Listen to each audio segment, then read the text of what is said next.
नमस्कार दोस्तों, स्वागत है आपका द आरकेएस पॉडकास्ट में और मैं हूं आपका होस्ट आरकेएस। आप लोगों को तो न्यूज़ चैनल्स वगैरह से आइडिया मिल ही रहा होगा कि इस समय किस तरह की सिचुएशन चल रही है हमारे देश में। हम लोग थोड़ा सा इसी मुद्दे पे थोड़ा डिटेल में चर्चा करेंगे आज। जिस तरीके से हम लोगों ने देखा कि पहले पाकिस्तान ने अपने आतंकवादी भेज के पहलगाम में हमारे देश के कुछ टूरिस्ट को, जो कि खास तौर से हिंदुओं को निशाना बना के उनका धर्म पूछ के उनको मारा गया। उसके बाद भारत को तो बदला लेना ही था। 2 हफ्ते लग गए ऑपरेशन को प्लान करने और एग्जीक्यूट करने में। 2 हफ्ते बाद जब ये प्लान हुआ, जब फॉर्मल तरीके से आतंकी कैंपों को, या जहाँ से ये कहें कि आतंक का जो गढ़ था, खास तौर से उन जगहों पे हमला किया गया था। और बाद में प्रेस कॉन्फ्रेंस द्वारा ये बता दिया गया था कि ये किसी सिविलियन पे या किसी मिलिट्री एस्टेब्लिशमेंट पे हमला नहीं था। ये प्योरली स्पेसिफिक सिर्फ और सिर्फ टेररिस्ट कैंपों पे ही हमला था और उन्हीं को न्यूट्रलाइज किया गया था। बट उसके बाद हम देखते हैं दोस्तों कि पाकिस्तान रिटेलिएट करता है। और क्योंकि भारत में तो कोई टेररिस्ट कैंप है नहीं, तो वो दो ही जगह हमला कर सकते थे, या सिविलियन पे या आर्मी कैंपों पे, आर्मी एस्टेब्लिशमेंट पे। अब वही उन्होंने किया। अगले दिन उन्होंने एलओसी पे काफ़ी हैवी फायरिंग की। पूंछ इलाके में हमारे 16 नागरिक मारे गए थे इसमें, जिसमें कुछ 3 बच्चे भी थे। और ये हमला सीधा सीधा भारत पे हमला था, जिसका रिटेलिएशन भारत ने दिया और बहुत अच्छा दिया। मतलब आप ये देखिए, पूरे पाकिस्तान के नॉर्थ से लेके उसके पूरे साउथ तक, पूरा के पूरा एरिया, कोई भी ऐसी जगह नहीं थी जहाँ पे इंडिया ने अटैक नहीं किया हो। लगभग लगभग हर बड़े शहर का नाम उसमें आ रहा था। इसी तरह की डेवलपमेंट चलती रही। फिर उसके बाद जब हमने उसका रिटेलिएशन दिया, जब उन्होंने पुंछ में काफ़ी हैवी फायरिंग की थी, उसके बाद हम देखते हैं दोस्तों कि पाकिस्तान फिर उस पे रिटेलिएट कर रहा है। मतलब ये जो लड़ाई है, ये अभी ऑफिशियली इसको वॉर घोषित नहीं किया गया है, लेकिन हम देखते हैं कि काइंड ऑफ वॉर है ये। और मैं किसी से जिक्र कर ही रहा था कि इंडिया उस वॉर में नहीं जाएगा जहाँ पे हम लोग देखते हैं कि टैंक जा रहे हैं और एक प्रॉपर तरीके से घोषणा हो रही है, और एक कंटिन्यू एक युद्ध चल रहा है सुबह शाम कंटिन्यू। ये कुछ इसी तरीके का रहेगा कि इंडिया स्पेसिफिक अटैक करेगा, उन्हीं टारगेट को हिट करेगा जहाँ से वो टेररिस्ट को बढ़ावा मिलता है, और उनको न्यूट्रलाइज करने का मेन फोकस यही था। इसके बाद हमें भी पता था कि पाकिस्तान इसको एस्केलेट करेगा और फिर उसका रिटेलिएशन जो है वो इंडिया भी देगा। तो ये कुछ इसी तरह की प्रक्रिया है दोस्तों की, चेन रिएक्शन है। हमने जो हमला किया था पाकिस्तान पे और पीओजे पे, वो सिर्फ टेररिस्ट को मारने के लिए किया था। इसके बाद धीरे धीरे इसी तरह की चीज़ें डेवलप होती गई। उनकी तरफ से हमारे पास अटैक हो रहा था। वो लोग भी ड्रोन से, मिसाइल से हमला कर रहे थे, जिसको हमारी जो एयर डिफेंस सिस्टम है उन्होंने कामयाब नहीं होने दिया। एंड फ्रेंड्स, इसमें एक चीज़ मैं आपको बोलना चाहूँगा कि इंडिया ने तो इसकी तैयारी काफ़ी पहले से करता आ रहा था कि कन्वेंशनल वॉर तो चांस बहुत कम है जहाँ पे आर्मी फेस टू फेस जाके एक दूसरे से लड़ेगी। उस तरह की सिचुएशन तो नहीं थी, लेकिन ये ज़रूर था कि समय के साथ जो है लड़ाई के तरीके बदल जाते हैं। क्योंकि जिस तरीके से पिछले 10-15 सालों में टेक्नोलॉजी का आविष्कार काफ़ी तेज़ी से हुआ है, उसमें प्रमुखता से जो सबसे लीथल वेपन माना जा रहा है वो है ड्रोन। तो इंडिया के पास भी ड्रोन है, पाकिस्तान के पास भी ड्रोन है जो कि उनको टर्की से मिला था, इंडिया के पास भी ड्रोन है जो इजराइलों से लिया था, प्लस हमने खुद भी उसको डीआरडीओ में डेवलप किया है। और ये चीज़ें ऐसी थी दोस्तों जो ओपन में नहीं थी। ये हम अभी देख रहे हैं, जैसे कि जब पाकिस्तान की तरफ से जब मिसाइल अटैक हो रहा है, उनकी तरफ से जब ड्रोन आ रहे हैं, तो हमारे जो एयर डिफेंस सिस्टम है, जिस तरीके से हमने इजराइल में देखा था हमने कि जब हमास हमला करता है तो किस तरीके से आयरन ड्रोम जो है वो एक्टिवेट हो जाता है। दोस्तों, जैसे मैं बात कर रहा था कि पिछले कुछ सालों में टेक्नोलॉजी में बहुत बड़ा चेंजेस आया है। ड्रोन एक उसमें बहुत बड़ी अच्छी टेक्नोलॉजी है। और जो ये ड्रोन थे जिसको मतलब कि इंडिया ने भी उन पे ड्रोन से अटैक किया था, पाकिस्तान ने भी किया, मिसाइलों से अटैक किए। तो हमारे जो मतलब जो हमारी डिफेंस सिस्टम थी, जो इन तरह के हमलों को मैनेज करने के लिए, कंट्रोल करने के लिए, उनको डिस्ट्रॉय करने के लिए थी, वो हमारे एक्टिवेट थे। जिसमें आकाश मिसाइल थी, S-400 जो हमने रूस से लिए थे। तो इन सभी मिसाइलों से हमने उन हमलों को नाकाम किया जो पाकिस्तान की तरफ से हमारे शहरों पर आ रहे थे। पहले विदेश मंत्री ने बताया कि कुछ 15 शहरों में दूसरे दिन जो है उनका कुछ अटैक करने का प्लान था, जिसको बाद में नस्ते-नाबूद कर दिया गया। तो ये चीज़ें चल रही हैं, अभी भी चल रही हैं। हमला पाकिस्तान की तरफ से भी हो रहा है, फिर उसका 3 गुना 4 गुना हमारी तरफ से भी रिटेलिएट हो रहा है। तो ये प्रोसेस पिछले 2-3 दिन से चल रहा है, जब से हमने उनके टेररिस्ट कैंपों को डिस्ट्रॉय किया है। अ, हम लोग देख रहे थे दोस्तों कि पिछले 2 दिन से नेवी ने मतलब स्टार्टिंग के जो 2 दिन थे उसमें नेवी का कोई नाम नहीं आ रहा था, बट हाँ, मतलब मैसेज या हम न्यूज़ देख रहे थे कि नेवी भी इन्वॉल्व थी। लेकिन कल कुछ छुटपुट खबरें आई हैं जो अनऑफिशियल हैं कि इंडियन नेवी ने जो है कराची पोर्ट को भी डिस्ट्रॉय किया है। ये अनऑफिशियल है, इसका कहीं पे मतलब कोई कंफर्मेशन नहीं है।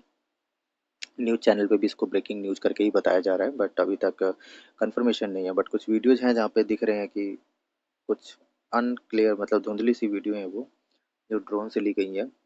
उसमें दिख रहा है कि उनके जो कंटेनर डिपो हैं, जो कि अमूमन पोर्ट के पास आस-पास होते हैं, तो उनको काफ़ी ज़्यादा जो है क्षति पहुँची है इसको लेके। ये तो दोस्तों हो गया डेवलपमेंट जो इस सो कॉल्ड वॉर या जिसको हम कहते हैं कि काइंड ऑफ वॉर पे जो अभी चल रहा है। अब दोस्तों हम आते हैं एक दूसरे टॉपिक पे कि हमारे देश में क्या चल रहा है दोस्तों। हम लोग देख रहे हैं कि इस समय जो जिसको हम 0.5 फ्रंट बोलते हैं, वो इस समय पूरी तरीके से एक्टिवेट हो चुका है। हैशटैग चलाए जा रहे हैं, de-escalate the war, de-escalate the war. और यही वो दोगले लोग हैं जिन्होंने, जब वॉर नहीं हो रही थी मतलब पिछले 3 दिन से पहले जब पहलगांव पे अटैक हुआ था, उसके बाद यही लोग थे कि मोदी बदला कब लेगा, मोदी अटैक कब करेगा।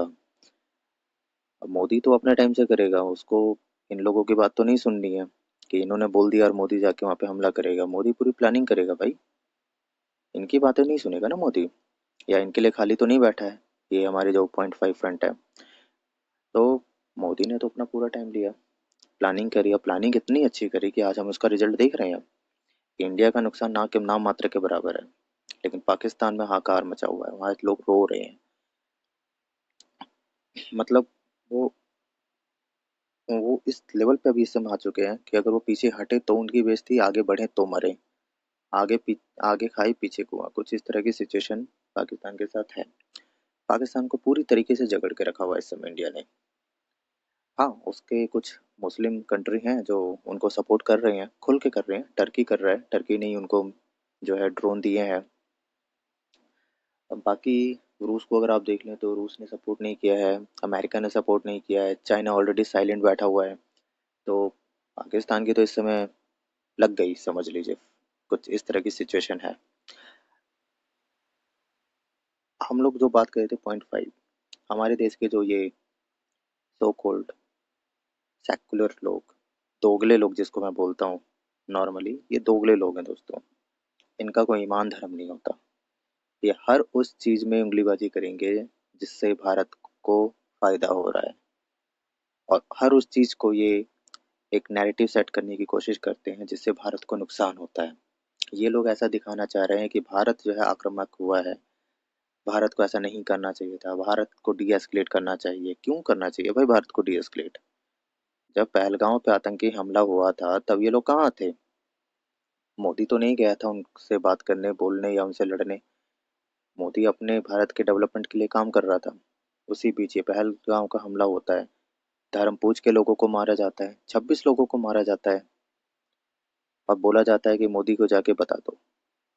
तो मोदी ने बता दिया, और हम लोग मोदी के साथ हैं। आज के टाइम जो देशभक्त है, मैं भूल जाइए कि कोई मोदी को सपोर्ट करता है नहीं करता है, लेकिन अगर देश की बात आती है तो हम देश को पहले रखेंगे ना। हम वो बड़ी किताब तो मैं नहीं मानता हूँ कि बड़ी किताब बोलती है कि पहले धर्म है फिर देश है। मैं संविधान को मानता हूँ। तो हमारे लिए देश पहले है। देश बचेगा तो हम बचेंगे ना। तो दोस्तों यहाँ पे कुछ चीजें ऐसी हुई हैं जो पहले दबी छुपी रहती थी। जो ये सो कॉल्ड जो हमारे सेकुलर लोग होते थे, इनका दोगलापन बहुत खुल के सामने आ गया दोस्तों। ऐसे ऐसे लोग निकल कर आ रहे हैं। आप देखिए ना, पाकिस्तानी जो लोग हैं वो इंडिया में जो मुस्लिम लड़के हैं उनसे शादी करते हैं, लेकिन जो लड़के हैं वो सिटीजनशिप नहीं त्यागती, लेकिन हाँ अपने बच्चे पैदा करेंगी, पांच पांच बच्चे पैदा करेंगी, वो इंडिया में रहेंगी, सिटीजनशिप पाकिस्तान की रहेंगे इंडिया में, रोएंगे धोएंगे पाकिस्तान के लिए, खाएंगे इंडिया का। हमें इन्हीं लोगों से बचना है दोस्तों। जो हम बताते थे कि ये जो पहले ट्रेंड चला हुआ था कि कागज नहीं दिखाएंगे दोस्तों, अब समझ में आ रहा है कि वो कागज क्यों नहीं दिखाना चाहते थे। इसीलिए दोस्त, जो अब हम समझ रहे हैं, पाकिस्तान प्रेम जो इनका खुल के सामने आ रहा है, इन दोगले लोगों का। एक विशेष धर्म के तो मैं मान सकता हूँ कि कुछ लोग होंगे जो करते हैं, लेकिन हमारे हिंदू धर्म के लोग भी जो मीडिया में हैं, जिनको हम बुद्धिजीवी बोलते थे, कुछ तो ऐसे लोग हैं जो जिनको मैं आदर्श मानता था आज से 15 साल पहले। मैं नाम ले सकता हूँ, रवीश कुमार, एनडीटीवी का वो दल्ला पत्रकार। दल्ला ही कहना चाहिए ना उसको। उसको हर उस चीज से प्रॉब्लम है जो भारत के फेवर में होती है। इस ऑपरेशन का नाम ऑपरेशन सिंदूर रख दिया गया, उससे उसको प्रॉब्लम। लड़ाई हो रही है, हिंदू मारे गए, कोई खास वीडियो नहीं, लेकिन हाँ ऑपरेशन सिंदूर रख दिया गया नाम, उससे उसको प्रॉब्लम है। उसको हर उस चीज से प्रॉब्लम है जिससे मोदी को अच्छा लगता है, जिससे देश को अच्छा लगता है, जो देश के लिए है, जो देश के भलाई के लिए है, उसको हर उस चीज से प्रॉब्लम होती है। एक और दल्ली पत्रकार है, आरफा खानम। मैडम लिखती हैं कि डी एस्केलेट कर देना चाहिए, लड़ाई से किसी का भला नहीं है। पाकिस्तान में जो अटैक हुआ, मतलब पहला अटैक जो इंडिया ने किया था, कि सिविलियन मारे गए हैं, आतंकवादी नहीं मारे गए हैं। हो सकता है इसका खबर आ गई हो, क्योंकि इनके मतलब, मेरे लिए मैं तो गंदा ही वर्ड यूज कर पा रहा हूँ, मतलब मेरे मन में आ रहा है, लेकिन ठीक है, इनके होंगे कुछ वहाँ पे जो इनको खबर दे रहे होंगे, या ये वहां जाके खबर ले रही होगी। कैसे लोग हैं ये दोस्तों। एक साइमा, साइमा एक टाइम पे रेडियो मिर्ची पे उनका रात को शो आता था। आज मतलब पिछले 10-15 साल से तो मैंने भी रेडियो सुनना बंद कर दिया, 10 साल पहले तक, बट उससे पहले आता था उनका शो, पुरानी जीन्स करके आता था। काफी अच्छी आरजे थी वो। और मतलब ठीक है वो मुस्लिम है, बट कभी हमने भी ऐसा महसूस नहीं किया कि ये मुस्लिम है तो हमें इनका प्रोग्राम नहीं सुनना चाहिए यार। नहीं, हम उस तरह के लोग नहीं है।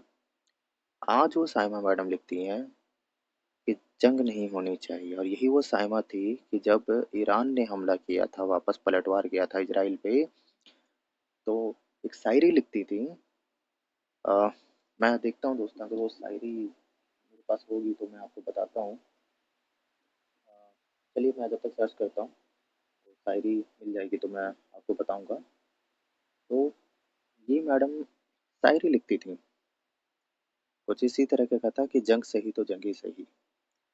तो ये इतने दोगले लोग हैं, और आज ये ज्ञान बांट रहे हैं कि इंडिया को जंग नहीं करना चाहिए। क्यों भाई, अटैक इंडिया पे हुआ है ना, तो इंडिया ही उसका रिटेलिएट करेगा ना।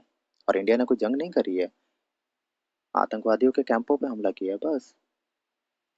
एस्केलेट तो पाकिस्तान ने करा है ना, उन्होंने हमारे सिविलियन पे हमला किया, उन्होंने हमारे मिलिट्री एस्टेब्लिशमेंट पे हमला किया, तो शुरुआत तो उन्होंने करी है। तो दोस्तों ये इस तरह के दोगले लोग हैं, इनका क्या ही कहा जाए। मतलब इन लोगों को मतलब समझ नहीं आता ये लोग किस तरह के लोग हैं, अपना मुंह कैसे देखते होंगे ये आईने में कि इन्होंने कल क्या कहा था और आज क्या कह रहे हैं। मतलब इनको याद भी नहीं रहता है कि इन्होंने पहले इसी मैटर पे, इसी तरह की सिचुएशन पे किसी और को क्या ज्ञान दिया था। और आज ये लिखती है मैडम कि इस तरीके की चीजें हो रही हैं। तो इनके बारे में क्या ही कहा जाए। और जिसकी हम बात करते हैं फ्रेंड्स की, 0.5 फ्रंट जो है, हमारे जो एक्स सी डी एस थे बिपिन रावत जी, ये वो बोल के गए थे कि इंडिया तो 2.5 पे लड़ रहा है। एक फ्रंट है चाइना, एक फ्रंट है पाकिस्तान, और 0.5 है जो हमारे अंदर के ये लोग, गद्दार कह लीजिए इनको, दोगले कह लीजिए इनको, शर्म नहीं आती है इनको। लेकिन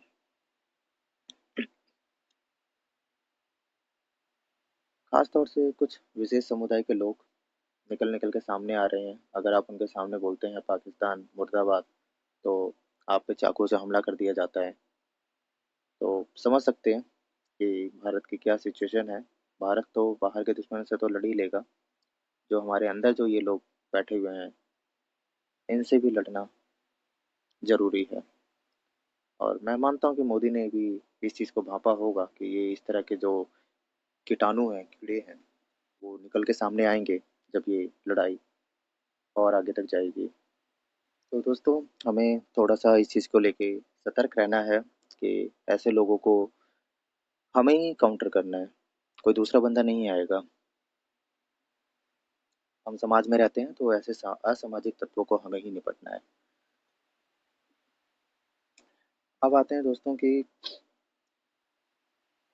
ये जो अभी लड़ाई चल रही है, जिसको मैं वॉर तो युद्ध तो नहीं बोल रहा हूँ क्योंकि ऑफिशियली ये अनाउंसमेंट तो नहीं हुआ है। बट आप देखिए दोस्तों, इस समय पाकिस्तान की जो सिचुएशन है वो किस तरीके की हो चुकी है। अमेरिका खुल के साथ नहीं आ रहा है, वो भारत को भी इस तरह से सपोर्ट नहीं कर रहा है, लेकिन भारत के लिए भी ये फायदा है कि भारत को वो नेगेटिव नहीं बोल रहा है, किसी भी तरीके की कुछ गलत विरोध वाली बातें नहीं बोल रहा है।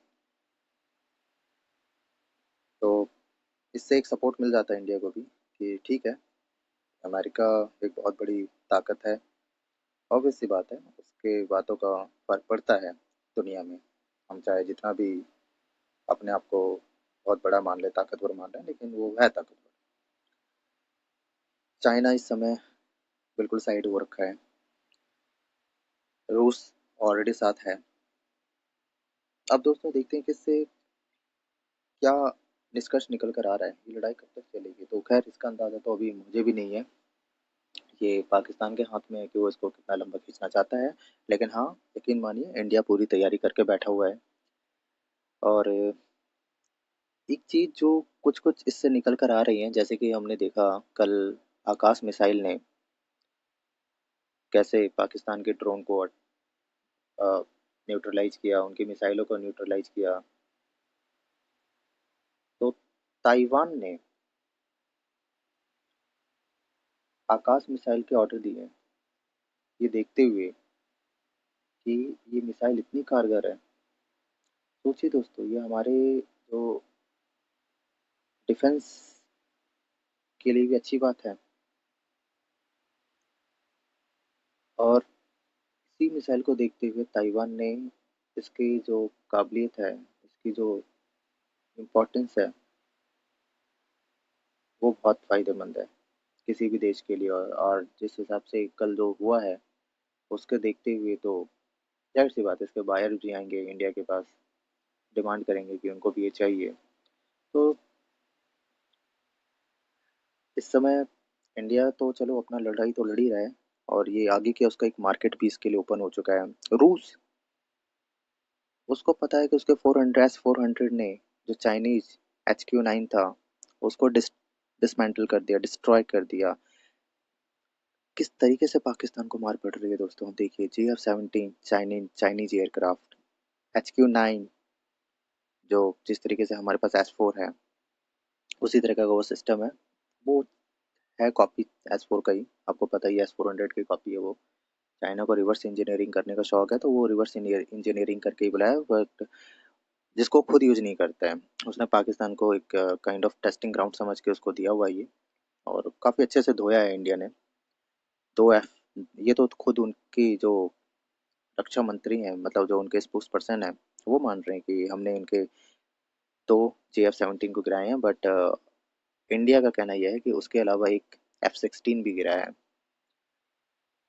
इंडिया ने दोस्तों उनके जो एयर डिफेंस सिस्टम था उसको पूरी तरीके से बर्बाद करके रख दिया है। एयर डिफेंस सिस्टम दोस्तों किसी भी मुल्क के लिए बहुत इम्पोर्टेंट होता है। वो हवाई हमलों को पहले से प्रेडिक्ट करके उसकी इंफॉर्मेशन उनके जो ऑपरेटर हैं उनको प्रोवाइड कराता है। अगर आपका एयर डिफेंस सिस्टम नहीं है तो आप काइंड ऑफ पूरी तरीके से ब्लैंक है। क्या आ रहा है क्या जा रहा है आपको कुछ पता नहीं चलेगा। जब जब पता तब चलेगा अगर आप जिंदा बच गए उस जगह पे जहाँ पे ये हमला हुआ है, तभी आपको पता चलेगा, नहीं तो नहीं। हम कल देख रहे थे कंटिन्यू एक सीरीज में एक न्यूज आ रही थी कि कभी लाहौर का पता चल रहा है कि लाहौर में जो एयर डिफेंस सिस्टम था उसको तबाह कर दिया गया। पठान मतलब ये सारी जो पाकिस्तान है, बहावलपुर का जो एयर डिफेंस सिस्टम था उसको तबाह कर दिया गया, सियालकोट का एयर डिफेंस सिस्टम तबाह कर दिया गया। तो ऑलमोस्ट उनके जो भी मेन मेन जगह थी, जो जो मेन मेन सिटीज थी, वो सारे तबाह हो चुके थे उनके डिफेंस सिस्टम में। और उसी का फ़ायदा फिर बाद में इंडिया ने उठाया, क्योंकि पहले इंडिया ने उनके डिफेंस सिस्टम को डिसमेंटल किया, डिस्ट्रॉय किया। देन उसके बाद उनके जो मिसाइलें थी इंडिया के और जो ड्रोन थे, सेल्फ डिस्ट्रक्शन वाले ड्रोन, मतलब वो ड्रोन ऐसे हैं जिसपे एमिनेशन फिट होता है, और वो ड्रोन बने ही इसीलिए रहते हैं कि वो ऊपर होवर करते हैं और बाद में जब उनको मौका मिलता है या उनको बताया जाता है कि अब आपको टारगेट हिट करना है, वो उसी टारगेट को फिर हिट करते हैं और खुद भी डिस्ट्रॉय हो जाते हैं। उन सब ड्रोनों को हम वापस नहीं मंगाते, नहीं लाते हैं। तो ये इंडिया के लिए फ़ायदा था। इसके बाद हम देखते हैं दोस्तों कि ये सब चीज़ें हैं, चल रही हैं, कंटिन्यू डेवलपमेंट हो रही है इसको लेके। लेकिन हाँ दोस्तों, ये लड़ाई तो अपनी जगह, लेकिन मेन जो चीज़ है वो है उन गद्दारों को पहचानना, उन दोगले लोगों को पहचानना। और ये इस मौके ने हमें उनको एक अलग तरीके से देखने का मौका दिया है, पहचानने का मौका दिया है। और हम देख रहे हैं, हम और ये चीज़ें किसी से ढकी छुपी नहीं है। किसके मन में क्या बातें हैं वो उसके मुंह से, उसके ट्विटर हैंडल से हमें दिख रही हैं, मिल रही हैं, पढ़ने को भी मिल रही हैं। और ऐसा नहीं है कि वो लोग बोल रहे हैं तो उनका नैरेटिव सेट हो रहा है। अब तो उसको काउंटर करने के लिए भी एक अलग से नैरेटिव हम लोग बना रहे हैं। अब मेरे जैसे कई लोग हैं, मैंने तो जस्ट अभी शुरुआत की है। कई ऐसे लोग हैं जिनको मैं फॉलो करता हूँ जो काफ़ी महीनों से, कुछ तो बहुत सालों से इसको कर रहे हैं। लेकिन हाँ, अब क्योंकि 70 साल से यहाँ पे वामपंथियों का कब्जा था, नैरेटिव उनका रहता था, किताबें उनकी रहती थी। अब जब चीज़ें पिछले 10-15 सालों में बदलनी स्टार्ट हुई है, तो हमें समझ में आ रहा है कि इस देश में क्या क्या हुआ है, कैसा चल रहा था। 5 लाख पाकिस्तानी सिटीजन इंडिया में रह रहे हैं लॉन्ग वीजा पे, जिसको बार बार एक्सटेंड किया जा रहा है। ये हमें कभी पता ही नहीं था। हम तो बांग्लादेश को लेके सोचते थे कि बांग्लादेश के 2 करोड़ लोग इंडिया में रहते हैं, जिसमें रोहिंग्या भी हैं अलग से। ये पाकिस्तान की बात तो हमें पहली बार पता चली। तो हम लोग एक टाइम बम पे बैठे हुए थे दोस्तों। अगर ये चीज़ नहीं होती ना तो ये चीज़ पता नहीं चलती। और मैं मानता हूँ, ऐसा नहीं है कि ये बातें सरकार को नहीं पता थी, ये सरकार को ये बातें पता थी,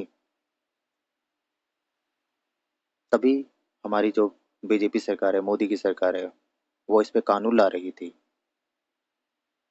और देखिए दोस्तों, ये चीज़ें अब इस तरह से खुल के सामने आ गई हैं। ये लोग बोलते थे ना, पाक कागज नहीं दिखाएंगे, शाहीन बाग पे बैठे हुए थे, तो इनको तो मतलब मोदी ने बैठने दिया इसलिए बैठ गए, वरना तो आप देखिए, अगर सरकार चाह ले तो एक पत्ता तक नहीं हिल सकता है। और इन्होंने महीने महीने भर तक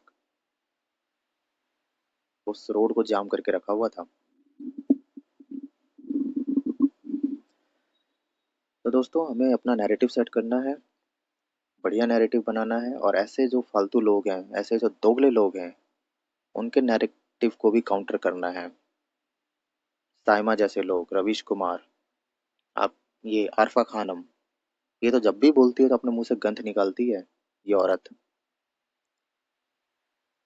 भारत यहाँ पे लड़ाई में है, इसको तकलीफ हो रही है कि वहाँ पे लोग मारे जा रहे हैं, डी एस्केलेट करो। अरे यार, तुम किस चीज़ के लिए डी एस्केलेट करा रहे हो? इंडिया में तो कोई नुकसान नहीं हो रहा, नुकसान तो पाकिस्तान को हो रहा है। तो आपको उनके नुकसान से दर्द हो रहा है, लेकिन जो हिंदू मरे उनके मरने से आपको दुख नहीं हो रहा है। तो ये सब दिखता है दोस्तों। इन्हें लगता है कि हम ऐसे बोल देते, क्योंकि ये ऐसा करते आ रहे थे आज तक। ये ऐसा करते आ रहे थे। ये इतने कॉन्फिडेंस थे कि ये अपने मुंह से कुछ भी बोलेंगे तो लोग उसको सच मान लेते थे, अपने आप को बहुत बुद्धिजीवी समझते थे ना ये लोग। आज इनको देख लीजिए, आज जनता इन पे हंस रही है। आज खुल के बोला जा रहा है कि बेवकूफ लोग हैं, पागल हैं ये।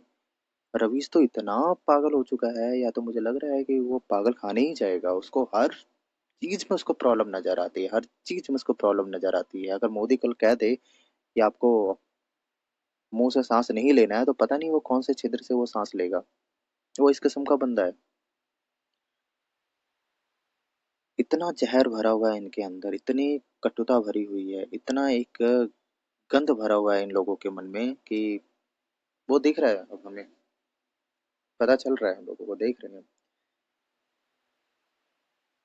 अभिषार शर्मा, अजीत अंजुम, आज बीबीसी उर्दू को बैन कर दिया गया। द वायर जो चैनल है उसको बंद कर दिया, ब्लॉक कर दिया गया उनके ट्विटर हैंडल को। ये लोग गंद परोस रहे थे दोस्तों, ये पाकिस्तान की तरफ से बैटिंग कर रहे थे और इंडिया के नैरेटिव को ये डाउन करके दिखाना चाहते थे, पाकिस्तान के नैरेटिव को, क्योंकि पाकिस्तान इन्हीं की वीडियो दिखा दिखा के बता रहा है कि देखिए वहाँ की जनता तो खुद मोदी के साथ नहीं है। जबकि उनको ये नहीं पता कि इनको तो एक कुत्ता तक नहीं पूछता है इन लोगों को, कुछ विशेष धर्म के अलावा। तो चीज़ें दोस्तों बदल चुकी हैं। हमें सजग रहना है, जागरूक रहना है, और इस तरह की जो हरकतें होती हैं उनको काउंटर करना है, उनको उनका जवाब भी देना है हमें। फैक्ट चेक करना है जिसको हम बोल सकते हैं, वो भी हमें करना है, और अपने देश के साथ हमें खड़ा रहना है। जैसे मैंने बताया दोस्तों कि इसी बीच में मैंने बताया था कि ये हमारा मतलब मेरा नया चैनल है, और हो सकता है मैं तरीका शायद मेरा बोलने का कुछ अलग हो, वो मुझे धीरे धीरे मैं उसको भी सुधारूंगा। तो फ्रेंड्स, ज़रूर आप इस चैनल को सब्सक्राइब कीजिए, लाइक कीजिए और कमेंट कीजिएगा। क्योंकि दोस्तों हम लोग इतना जो हम लोग बात कर रहे हैं वो, मैं पहले ही मैंने बोला था शायद किसी एक एपिसोड में कि मैं इतना टेक्निकली किसी चीज़ को नहीं जाऊंगा। जस्ट ये कैजुअल टॉक होगा जिसमें हम कुछ ऊपर की बातें करेंगे, समझेंगे चीज़ों को एक ब्रॉड पर्सपेक्टिव में।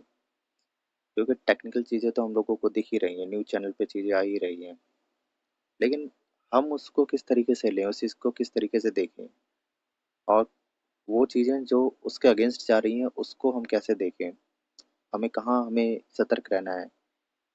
तो जस्ट ये उसी के लिए एक शो है, पॉडकास्ट है ये। और उम्मीद करता हूँ दोस्तों आपको ये जो हमारा टॉक है ये पसंद आ रहा होगा। ठीक है फ्रेंड्स, अभी मैं इस पॉडकास्ट को यहीं पे एंड करता हूँ, और एडिट करके मैं अगले आधे घंटे में इसको अपलोड कर दूंगा इस पॉडकास्ट को। और कल फिर इसी टॉपिक पे, मुझे नहीं लगता कि इतनी जल्दी ऐसा कुछ चेंजेस हो जाएगा कि हम किसी और मैटर पे बात करें, क्योंकि कंटिन्यू हम इसी पे ही, मैं भी इसी को ही फॉलो कर रहा हूँ पिछले 3-4 दिन से ही। तो अभी देखते हैं इसमें क्या और डेवलपमेंट आ सकती है, और जैसा भी होता है कल हम इसी मैटर पे मिलेंगे। और ज़रूर हाँ, हम जो 0.5 जो फ्रंट है उसको लेके भी हम थोड़ा डिटेल में बात करेंगे, और इन वामपंथियों के बारे में भी हम थोड़ा और जानकारी लेंगे। मैं भी थोड़ा सा उसमें और R&D करूँगा, देखता हूँ उसमें और क्या चीज़ें मिल सकती हैं, बट कुल मिला के यही है कि इंडिया इस समय 1.5 फ्रंट पे लड़ रहा है। एक फ्रंट तो अभी शांत बैठा हुआ है, चाइना, बट हाँ, पाकिस्तान एक फ्रंट और 0.5 जो हमारे ये अंदर के जो गद्दार हैं, जो सेकुलर, सो कॉल्ड सेकुलर और दोगले लोग हैं, जो वामपंथी हैं, कुछ विशेष धर्म के लोग हैं, ये हमारा 0.5 फ्रंट है। तो हम इन डेढ़ फ्रंट पे लड़ रहे हैं दोस्तों। ऐसा नहीं है कि हम सिर्फ पाकिस्तान से ही लड़ रहे हैं, हाँ, जो दिमागी रूप से जिनके दिमाग में पाकिस्तान बसा हुआ है उनसे भी हम नहीं लड़ रहे हैं, और लड़ना भी है उनसे हमें। चलिए फ्रेंड्स, अब मैं इस पॉडकास्ट को यहीं पे एंड करता हूँ, और क्योंकि मुझे भी इसको थोड़ा सा एडिटिंग में टाइम लगेगा। तब तक के लिए धन्यवाद, कल मिलते हैं इसी टॉपिक पे किसी नए विचार को लेके। धन्यवाद, बहुत बहुत शुक्रिया आपका सुनने के लिए।